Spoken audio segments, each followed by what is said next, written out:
parole aux associations.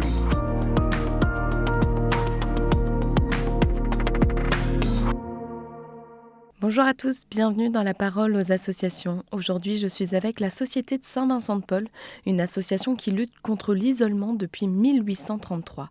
En France, ils sont 17 000 bénévoles répartis sur tout le territoire, y compris en Outre-mer. Et c'est le thème de votre message, Valérie-Anne. Bonjour. Bonjour Agnès. Alors Valérie-Anne, vous êtes la rédactrice en chef adjointe du magazine de l'association, Ozanam Magazine, et vous publiez justement dans le dernier numéro un article consacré à l'action de la Société de Saint-Vincent-de-Paul en Martinique.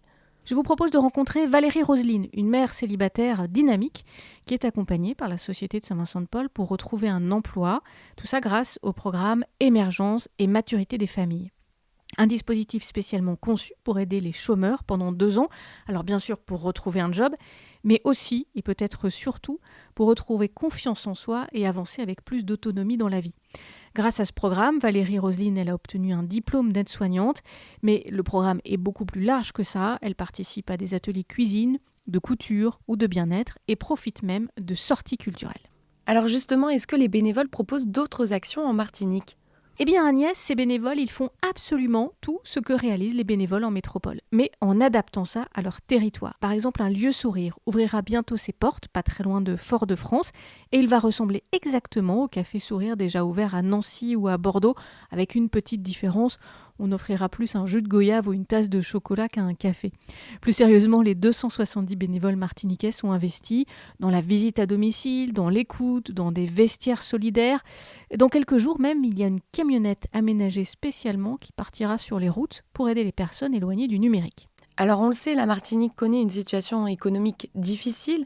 Est-ce que l'association agit aussi à ce niveau-là ? Alors vous le savez, la vie là-bas, elle est très chère et la distribution de colis alimentaires est très importante pour les personnes accompagnées. Mais là encore, c'est fait avec l'esprit de Saint-Vincent-de-Paul.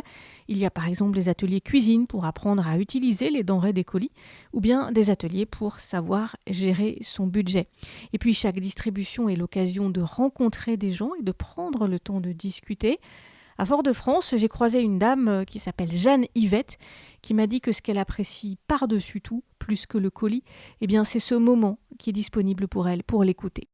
Est-ce que ces actions se retrouvent aussi dans les autres équipes d'outre-mer ? Évidemment, mais avec à chaque fois l'idée d'agir le plus efficacement en fonction du territoire et toujours avec le souci d'aller vers ceux qui sont les plus fragiles. À La Réunion, par exemple, il y a une équipe qui organise régulièrement des repas partagés pour rassembler ceux qui sont seuls. Et cette convivialité, eh bien, on la retrouve aussi en Guadeloupe et en Guyane.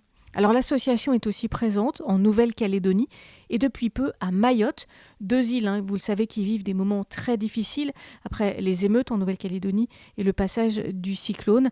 Là-bas, les bénévoles s'organisent autant que possible pour aider les personnes les plus fragiles et ils sont soutenus par tout le réseau car depuis plusieurs mois, les bénévoles en métropole et l'équipe nationale se mobilisent pour collecter et leur envoyer des fonds, mais aussi des messages et des prières pour redire toute l'amitié et le soutien du réseau. Voilà Agnès, il est là ce réseau de charité imaginé par notre fondateur, Frédéric Ozanam, un réseau qui s'étend de Limoges à Cayenne et qui passe par Fort-de-France et jusqu'à Mamoudzou. Merci Valérie-Anne pour ce message. Alors vous pouvez retrouver plus d'informations sur la Société de Saint-Vincent-de-Paul et leurs actions en Outre-mer sur le site internet ssvp.fr. Je vous souhaite une très belle journée et à bientôt.